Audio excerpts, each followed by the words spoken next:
Hello and welcome back. Today I have another ink review video for you. This one is called Fortune Teller and it's by Birmingham Pen Company. And I'm going to go ahead and open this up. This is the other kind of box they come in. They also have a cylindrical brown cardboard box that they sometimes send the inks in. But these boxes are really nice because they keep the bottles safe. And here's how that looks. So we'll go ahead and open this and check it out. Alright, and this ink is a really neat purple color. This is going to be real pretty, I think. If you're into purple, you will probably like this one. I'm going to go ahead and make the swatch real quick.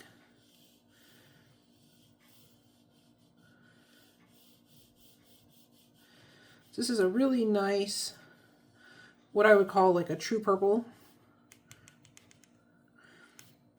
which I know probably is meaningless to most people because whatever someone considers a true purple is sort of an individual thing.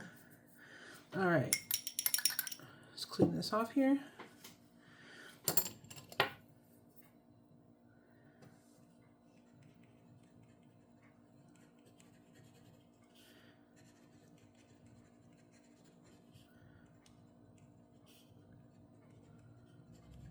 Okay.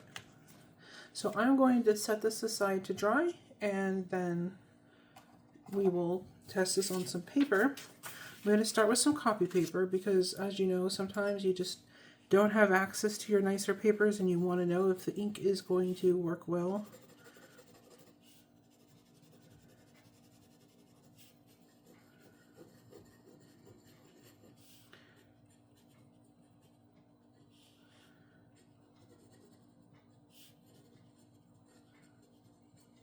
Okay, there we go.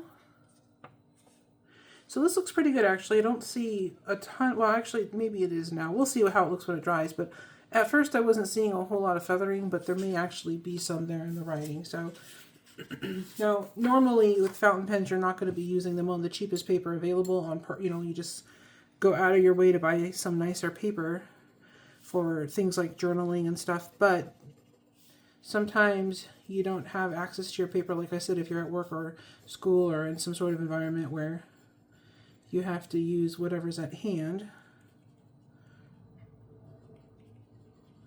And this paper is HP 32, which is also copy paper, but it has a nicer finish on it. It's nice and smooth and the ink tends to sit on top of it. And sometimes you get to see the nice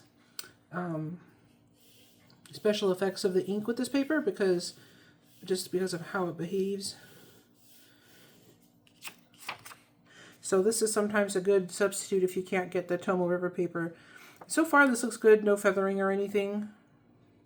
It looks pretty good. Let's try this on some Tomo River paper.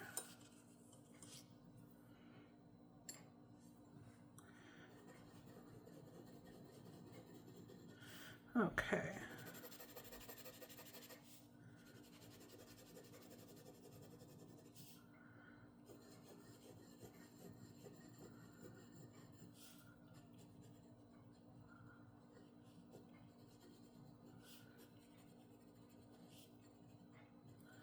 And if there are any other colors that you would like to see me try, leave a comment down below, and if I have it or if I can get it, then we'll make a video of it.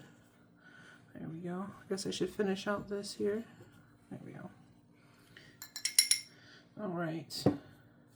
And that swatch looks like it's going to need time to dry still, the swatch card. So I'll put that under a fan real quick and then I'll be right back. Okay, and I'm back. So let's take a look at these on the paper. And you can see on the copy paper, there's a tiny bit of feathering. It's not bad though. You could definitely use this on copy paper if you needed to and if you wanted a nice purple. And same thing on the HP 32, no feathering at all, though it looks even better. The color is much richer than it is over here on the copy paper. It looks a lot smoother, very pretty color. A tiny bit of shading here in the writing, which is nice.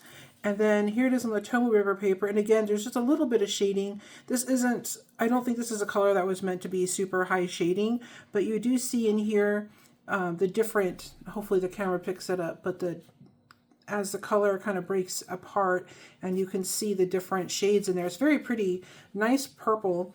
And let me just set this down here. And the swatch card here's how that looks. So very pretty. It does have a little bit of shading, like I said. So it starts out here with the lighter purple and gets darker down here, and a tiny, tiny bit of that shading around the edges. And down here in the righty, you can see a little bit of shading. So if you like shading, but you don't necessarily need a super high shading ink, but you like this color, this would be great. It's a very pretty purple. It's a nice bold color without being, you know, outrageous or anything. This would probably even be considered work safe just because it's not super out there. So I would really recommend this one. I'll leave a link down below where you can get this.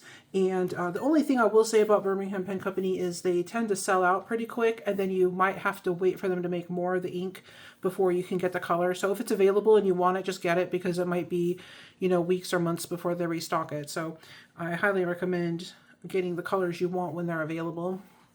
And if you enjoyed this video, just click like and subscribe to see more and to support the channel. And thank you so much for watching. You have a great day.